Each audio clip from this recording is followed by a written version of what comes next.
Salam hati gembira.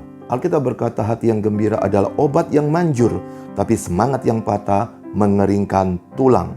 Saat ini kita bersama merenungkan tentang strategi menghadapi iblis. Kita tahu bahwa paling tidak ada 3 pendapat orang saat memikirkan keberadaan daripada si iblis. Yang satu berkata tidak ada iblis itu cuma ilusi belaka, itu cuma khayalan belaka. Tapi yang kedua berpendapat yaitu suka membesar-besarkan tentang karya atau pekerjaan daripada si iblis. Ada persoalan dikit berkata itu yang sedang melakukan adalah iblis. Ada orang sakit langsung kita berkata itu adalah pekerjaan iblis. Ada sound system di gereja diganggu, kemudian langsung berkata itu pula pekerjaan si iblis. Artinya adalah semuanya dibesar-besarkan adalah pekerjaan si iblis. Nah, sekarang kita lihat yang ketiga. Bagaimana kita menyikapi dengan strategi menghadapi si iblis ini? Kita akan membaca dari 1 Petrus pasal yang kelima ayat yang ke-8 dan 9. Demikianlah firman Tuhan. Sadarlah dan berjaga-jagalah, lawanmu si iblis berjalan keliling sama seperti singa yang mengaum-ngaum dan mencari orang yang dapat ditelannya. Lawanlah dia dengan iman yang teguh, sebab kamu tahu bahwa semua saudaramu di seluruh dunia menanggung penderitaan yang sama. Dari 1 Petrus pasal 5 ayat 8 dan 9, kita mendapatkan satu gambaran tentang apa yang sedang dilakukan oleh si iblis di muka bumi ini. Kita perlu tahu konteks dari 1 Petrus pasal yang kelima itu bukan persoalan tentang keselamatan, namun berbicara tentang orang yang sudah memiliki Yesus, namun menghadapi tekanan, menghadapi persoalan, menghadapi hambatan setiap hari, di mana kita harus bersaksi. Namun di sisi lain ada gangguan-gangguan yang membuat kita tidak bisa berkarya maksimal bagi Tuhan Yesus. Lalu apa yang bisa kita kerjakan untuk menghadapi persoalan ini? Ada 3 hal strategi menghadapi si iblis ini. Yang pertama yaitu dikatakan di ayat yang ke-8, sadarlah. Apa artinya sadarlah? Kita perlu waras, bertindak serius dan sungguh-sungguh. Tidak bisa main-main. Kita perlu terus-menerus tahu bahwasannya si iblis itu betul-betul ada. Namun di sisi lain, ketika kita sadar bahwasannya dia itu ada, kita tidak perlu takut, tidak perlu gelisah. Tapi dalam kesadaran, kita siap untuk menghadapi. Ketika kita sudah sadar, maka yang kedua dikatakan di situ, berjaga-jagalah. Artinya apa? Ketika kita sudah sadar bahwasanya ada si iblis di situ, kita perlu siap siaga, kita perlu waspada, berhati-hati untuk menghadapi apa yang sedang dikerjakan oleh si iblis. Tapi ingat baik-baik, sesungguhnya dia tidak bisa berbuat apa-apa. Namun kesaksian daripada si Petrus berkata di dalam ayat yang ke-8 tadi, sadarlah dan berjaga-jagalah, lawanmu si iblis berjalan keliling sama seperti singa yang mengaum-ngaum dan mencari orang yang dapat ditelannya. Seperti yang saya katakan di awal tadi, konteks ini tidak berbicara tentang keselamatan. Karena pada waktu Petrus menulis ini, menurut data sejarah, mungkin dia mengamati penderitaan-penderitaan daripada orang-orang yang sudah memiliki Yesus sebagai Tuhan dan Juru Selamatnya, namun tekanannya berat.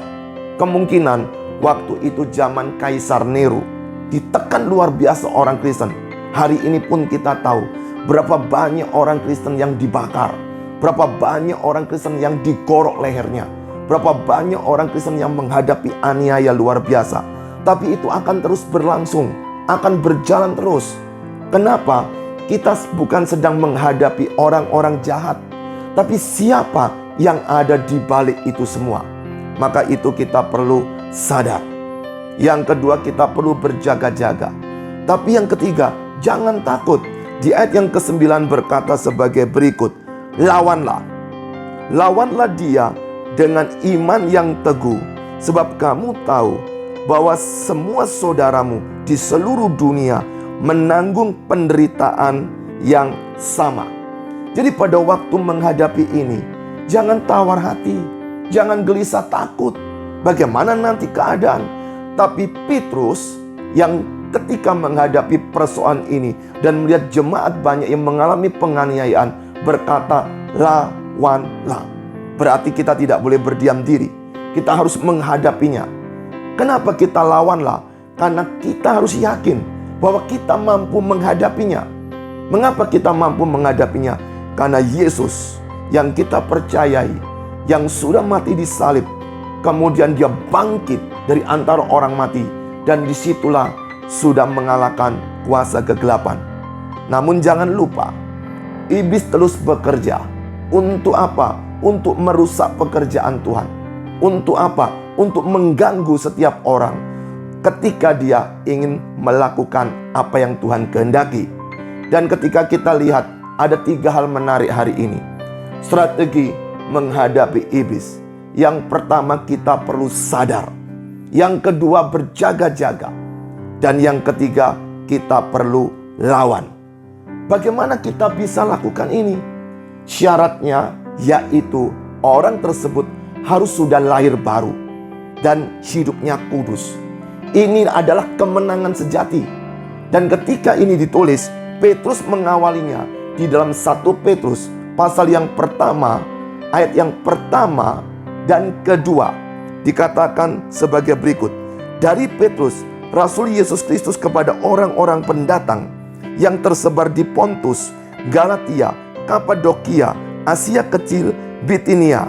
Ayat yang kedua, yaitu orang-orang yang dipilih sesuai rencana Allah Bapa kita, dan yang dikuduskan oleh Roh, supaya taat kepada Yesus Kristus dan menerima percikan darahnya. Kiranya kasih karunia dan damai sejahtera makin melimpah atas kamu. Di pembukaan ini sedang menunjukkan siapa penerima surat ini. Dan saudara tahu, adalah orang yang sudah dipilih, dikuduskan oleh Roh Kudus. Baru disitulah kita bisa taat kepada Yesus Kristus.